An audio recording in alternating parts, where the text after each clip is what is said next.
7절부터 9절까지 한 목소리로 다 같이 봉독하겠습니다. 시작. 발람이 예언을 전하여 말하되 발락이 나를 아람에서 모압 왕이 동쪽 산에서 데려다가 이르기를 와서 나를 위하여 야곱을 저주하라 와서 이스라엘을 꾸짖으라 하도다.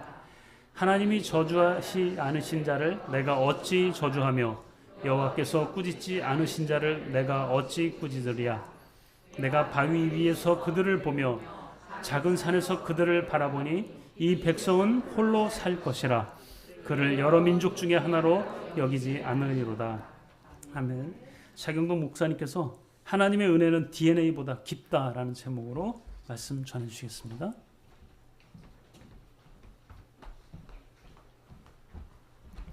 할렐루야. 추석 연휴를 쇠시고 오신 여러분들의 표정이 어느 때보다 밝은 것 같습니다. 네, 밝기도 하지만 지쳐 보이기도 하고 네, 오늘도 주의 은혜와 또 말씀으로 새 힘을 얻는 복된 시간이 되시기를 축복합니다. 여러분 혹시 우리 민족이 가진 유전적인 축복에 대해서 들어보신 적이 있으십니까? 오래전 흥미로운 기사를 하나 읽었는데 거기에는 한국인만이 가진 특별한 유전적 특징이 소개되어 있었습니다. 아시는 분도 아시겠지만 바로 최취 유전자가 거의 없다는 것입니다. 사람의 최취는 이제 특정 유전자에 의해서 나타나게 되는데 이 유전자가 없거나 절반만 있는 사람은 거의 냄새가 나지 않는다고 합니다. 그런데 놀랍게도 우리 한국인은 98% 이상이 이 채취 유전자가 아예 없는 사람들이라고 합니다. 이 유전자는 귀지의 형태와도 관련이 있어서 우리나라 사람들의 귀지가 대체로 어떤 귀지죠? 마른 귀지인 것도 그 때문이라고 합니다. 저도 외국인들과 함께 생활해 본 적이 있는데요. 정말 이 차이를 느꼈습니다. 외국 친구들 중에는 향수를 아무리 뿌려도 감당이 안 되는 경우가 많았습니다. 그에 비해서 우리 민족은 이런 냄새가 거의 나지 않는다는 것이죠. 제가 채취라고 했지만 조금 리얼하게 얘기하면 암내라고 할 수 있겠습니다. 네, 돈으로 살 수 없는 이 태생적으로 받은 이 유전적 축복이라고 할 수가 있습니다. 하나님께서 우리 민족에게 주신 이 독특한 은혜 참 놀랍지 않습니까? 그렇다면 여러분 가문에는 어떤 특별한 특징이 있을까요? 다른 가문에서 보이지 않는 어떤 특징적인 부분도 있으리라고 생각이 듭니다. 다음에 열거해 드린 질환에 대해서 한번 여러분 잘 들어보시길 바랍니다. 한 23가지 열거해 드렸는데 비염부터 시작해서 뭐 내성발톱, 천식, 평발, 무좀, 악성 곱슬, 뭐 빈혈, 탈모, 척추측망증, 뭐 등등등 있는데 이 중 해당 사항이 5개 이하면 축복받은 유전자라고 합니다. 그런데 어떤 사람이 이런 댓글을 남겼어요. 1, 2, 3, 4, 6, 7, 8, 9, 10, 13, 15, 17, 22 엄마, 아빠 멱살 잡기 허용됩니까? 얼마나 한탄스러우면 이런 반응을 보였을까요? 자, 유전적인 축복이 없다고 해서 낙심할 필요는 없습니다. 예수님이 우리의 축복의 유전자이시기 때문입니다. 옆에 분하고 인사해 보겠습니다. 예수님이 축복의 유전자이십니다. 아멘. 자, 우리 성도는 어떤 사람일까요? 한마디로 축복의 백성입니다. 하나님이 예비하신 복을 받기 위해 태어난 하나님의 백성들입니다. 하나님께서 천지와 만물을 지으신 후에 하신 일은 우리에게 무엇을 주셨습니까? 복을 주셨습니다. 복을 주신 일 외에는 없으십니다. 구약에 복이라는 말이 몇 번이 나오냐면 310회가 나옵니다. 창세기에만 88번이 나옵니다. 그만큼 하나님은 우리가 복된 삶을 살기를 원하고 계신다는 것이죠. 오늘 말씀의 내용이 무엇입니까? 모압 왕 발락이 이스라엘을 저주하기 위해 소위 거짓 선지자 발람을 초청하여 그를 통해 이스라엘을 저주하려는 시도가 기록되어 있는 말씀입니다. 발람은 어떤 시도를 했습니까? 이스라엘을 저주하려고 7 제단을 쌓고 제사를 드렸습니다. 그런데 이런 제사 행위는 각종 신을 섬기던 이 메소포타미아의 풍습을 따른 것이었습니다. 제사를 드리기는 하지만 이것은 하나님을 예배하는 행위가 아니라 일종의 주술적 행위였습니다. 발람은 하나님을 주술 신앙의 대상이 여러 신들 중에 하나로 간주했던 것이죠.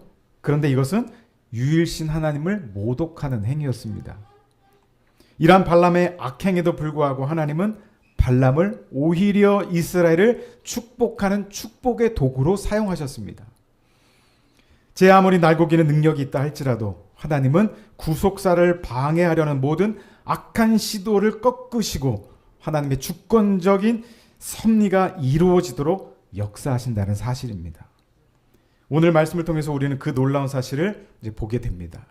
모압 왕 발락은 가나안을 향해 전진하던 이스라엘을 두려워했습니다.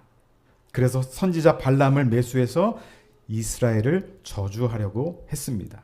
그런데 놀랍게도 발람의 입에서는 저주가 아니라 오히려 축복의 말만 나왔습니다. 장소를 3번이나 바꾸며 다시 시도했지만 결과는 같았습니다. 4번째에도 마찬가지였습니다. 왜 그랬을까요? 그 이유는 단 한 가지였습니다. 하나님의 백성은 하나님이 친히 책임지시기 때문이었습니다. 사랑하는 여러분, 하나님이 붙드시는 사람은 아무도 저주할 수가 없습니다.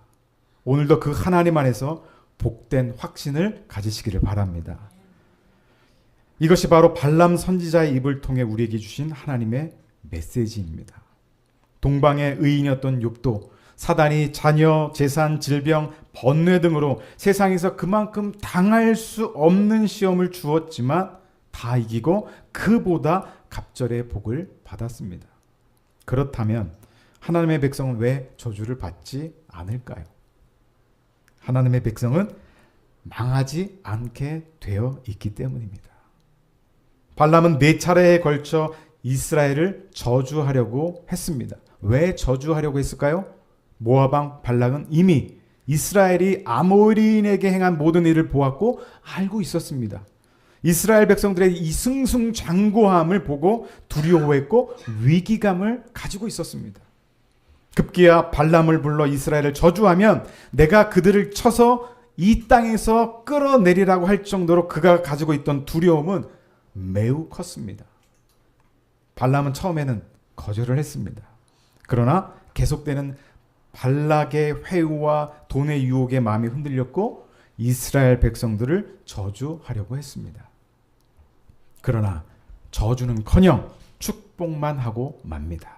1차 축복이 민수기 23장 9절로 10절에 나와 있는데 함께 보겠습니다. 내가 바위 위에서 그들을 보며 작은 산에서 그들을 바라보니 이 백성은 홀로 살 것이라. 그를 여러 민족 중에 하나로 여기지 않으리로다. 10절 같이 읽을까요? 야곱의 티끌을 누가 능히 세며 이스라엘 4분의 1을 누가 능히 셀고 나는 의인의 죽음을 죽기 원하며 나의 종말이 그와 같기를 바라노라 하며 축복도 큰 축복을 하고 맙니다. 자, 이 백성은 홀로 살 것이라. 아무도 돕지 않아도 하나님이 도우실 것이고 하나님께서 도우셔서 그 축복을 세려 해도 셀 수 없이 많을 것이다 라고 했습니다. 자, 하나님의 백성은 하늘 꼭대기에 올려놔도 살고 사막 한가운데 던져 놓아도 산다는 것이죠. 하나님의 백성은 망하지 않는다는 이런 믿음을 가지시기를 바랍니다. 그 믿음이 우리에게 기적을 나타내 줍니다. 아브라함을 불러내 복 주신 것을 한번 보십시오.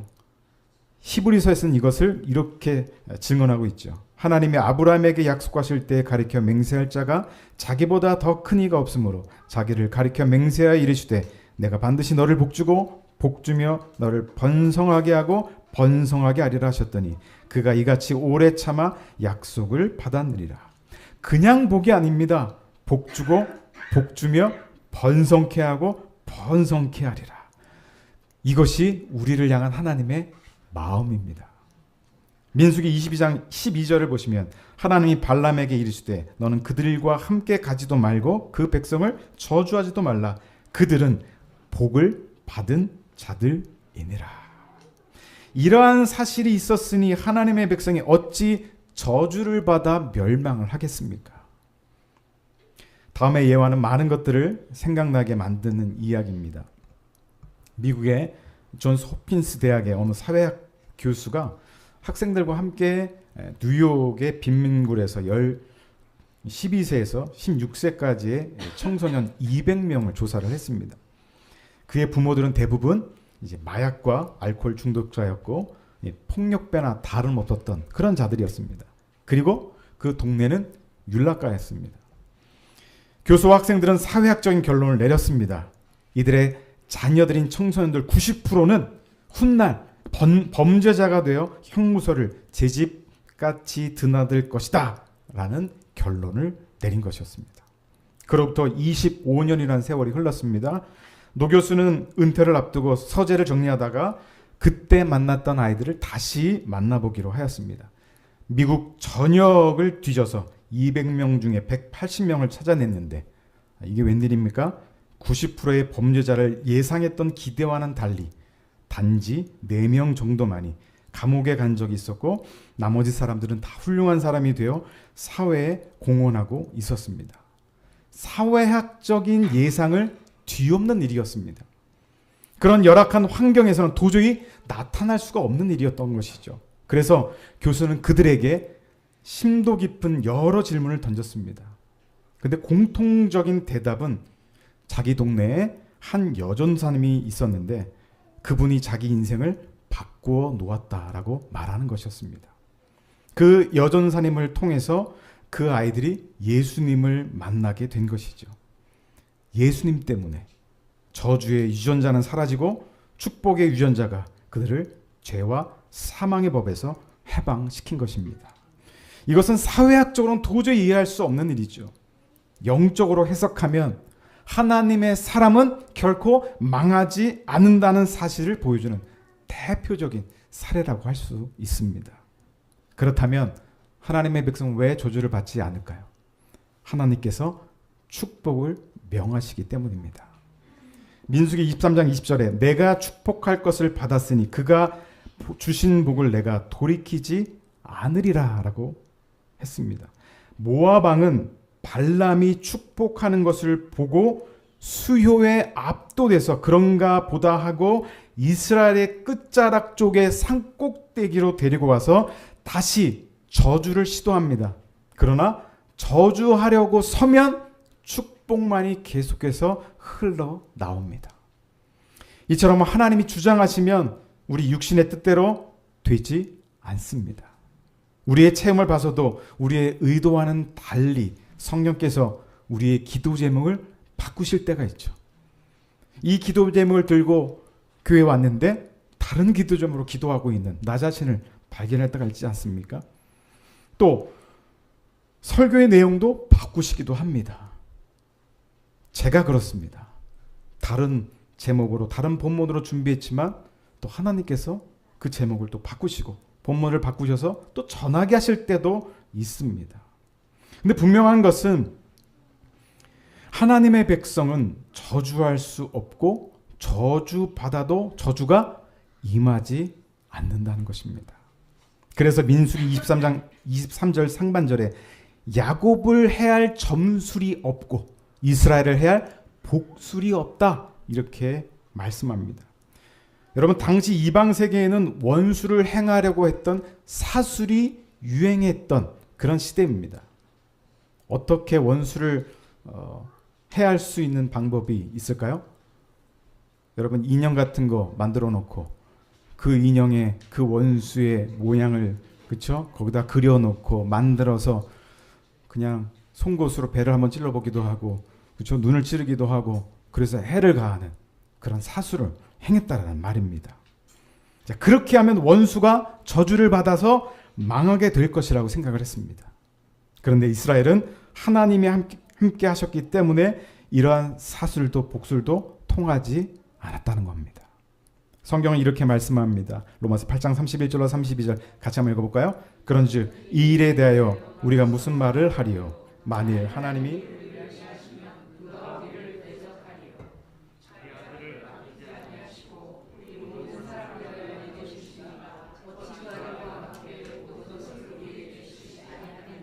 아멘. 하나님이 우리를 위하시면 누가 우리를 대적하리요?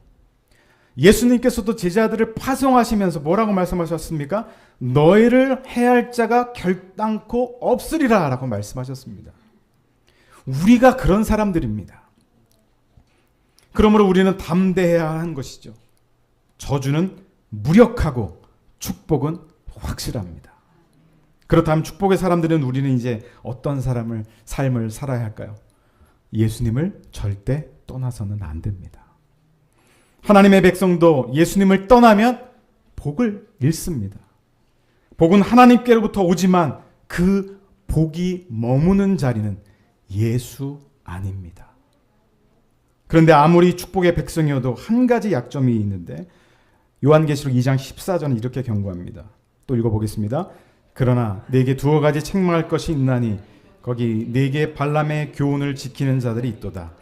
발람이 발락을 가르쳐 이스라엘 자손 앞에 걸림돌을 놓아 우상의 제물을 먹게 하였고 또 행음하게 하였느니라. 발람 선지자는 직접적으로 저주하지는 못했습니다. 그러나 저주받는 길을 은밀히 가르쳤습니다. 이스라엘 남자들을 미인계로 유혹하라. 그들이 음행하고 우상을 섬기게 하라. 결국 이스라엘은 이 계략에 넘어졌고 하나님 앞에 큰 죄를 짓고 말았습니다. 이처럼 사탄은 하나님의 백성을 정면으로 공격하지 못할 때 은밀하게 마음을 무너뜨립니다. 믿음을 흐리게 만들고 기도의 자리를 무겁게 하고 말씀을 멀리하게 합니다. 그리고 결국 예수님과의 관계를 느슨하게 만들어버립니다. 그렇기 때문에 오늘 우리에게 가장 중요한 일은 예수를 떠나지 않는 것입니다. 예배의 자리를 지키십시오. 기도의 끈을 놓지 마십시오. 말씀의 식탁을 떠나지 마십시오. 주님을 섬기던 그 손을 멈추지 마십시오. 신앙은 무엇을 열심히 하는가 보다 누구 곁에 머무느냐의 문제입니다. 예수님 곁에 머무는 것이 축복의 자리요, 그분을 떠나는 것이 불행의 시작인 것입니다. 예수님께서 베드로에게 이렇게 말씀하셨습니다. 시몬아 시몬아 보라 사탄이 너희를 밀가부르듯 하려고 요구하였으나 그러나 내가 너를 위하여 내 믿음이 떨어지지 않기를 기도하였노니 너는 돌이킨 후에 내 형제를 굳게 하라. 지금도 원수 사탄은 하나님의 백성을 넘어뜨리기 위해서 어떻게 하든지 저주할 방법을 찾으며 광분하고 있습니다. 사랑하는 여러분, 어떤 일이 있어도 예수님을 떠나지 마시기를 바랍니다. 말씀을 떠나지 마십시오. 삶의 어려움이 찾아올 때 그 이유를 깊이 살펴볼 필요가 있습니다. 주일 성수가 흐트러지지는 않았는지, 예배의 자리를 가볍게 여기지는 않았는지, 기도와 말씀 그리고 맡은 사명을 놓치고 있지는 않은지 돌아보십시오. 작은 틈이 무너짐의 시작입니다. 사탄은 베드로의 믿음을 무너뜨리려고 했습니다. 하지만 예수님은 그보다 먼저 베드로를 위해 기도하셨습니다. 그 기도가 베드로를 붙들었고 오늘도 그 예수님의 기도가 우리를 붙들고 있습니다. 우리가 믿음을 지키는 것이 아닙니다. 예수님의 기도가 우리의 믿음을 지키고 있습니다. 사랑하는 성도 여러분, 주님은 지금도 하늘 보좌 우편에서 우리의 이름을 하나하나 부르며 중보하고 계십니다. 우리가 낙심하지 않도록, 믿음이 꺼지지 않도록, 다시 일어설 수 있도록 끊임없이 기도하고 계십니다. 그러므로 우리가 연약해도 괜찮습니다. 실수하고 넘어져도 괜찮습니다. 그리스도의 기도는 다시 우리를 세우십니다. 예수 안에 머무르시기를 바랍니다. 그분의 음성 안에 거하십시오. 그분의 사랑 안에 뿌리를 내리십시오. 예수를 떠나면 길을 잃습니다. 그러나 예수님 안에 있으면 그 어디나 하늘나라입니다. 그분이 우리의 피난처이시며 그분이 곧 우리의 축복이십니다. 중세의 유명한 교부 어거스틴의 젊은 시절입니다. 어거스틴의 어머니 모니카는 아들이 방탕하여 사생자를 낳고 만이교에 빠져 아들에 대한 어머니의 고통은 말할 수가 없었습니다. 날마다 눈물의 기도였습니다. 어머니가 그 당시 감독 암브로시우스에게 가서 부탁을 했습니다. 감독님, 제 아들이 이러한 이단에 빠졌으니 제발 한 번 만나서 잘못된 점을 일깨워 주십시오. 그러자 암브로시우스는 아니요, 그냥 그를 거기에 내버려 두십시오. 오직 그를 위해 기도하십시오. 그는 책을 읽다가 스스로 그 오류가 어떠한 것이며 그 불경건함이 얼마나 큰지를 깨닫게 될 것입니다. 그러면서 그대의 삶을 두고 이르노니 눈물의 아들은 결코 망하지 않소. 그 아들을 위해서 그 정도의 눈물을 흘렸다면 그가 멸망하는 일이 발생하는 것은 불가능합니다. 라고 말했습니다. 사랑하는 성도 여러분, 혹시 여러분의 삶에 저주처럼 보이는 일이 있습니까? 계획이 무너지고 관계가 흔들리고 기도 응답이 더디게 느껴지는 순간이 있습니까? 그러나 믿으시기를 바랍니다. 하나님의 백성에게는 저주의 사건이 없습니다. 그 모든 것은 하나님이 당신을 축복으로 빚어가는 과정일 뿐입니다. 하나님은 절망의 돌을 들어서 축복의 단으로 바꾸시는 분이십니다. 야곱의 인생이 그랬고 요셉의 인생이 그랬고 욥의 인생이 그랬습니다. 그리고 바로 여러분의 인생이 그렇습니다. 진짜 복은 세상이 주는 성공이 아니라 하나님 자신이 복의 근원이심을 깨닫는 것입니다. 예수님 안에는 사람이 줄 수 없는 평안이 있고 세상이 빼앗을 수 없는 기쁨이 있습니다.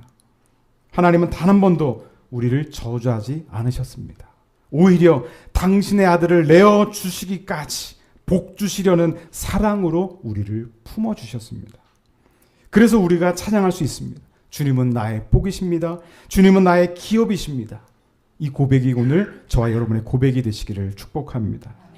이제 우리는 복 받은 사람으로서만이 아니라 복을 나눠주는 사람으로 살아가야 합니다.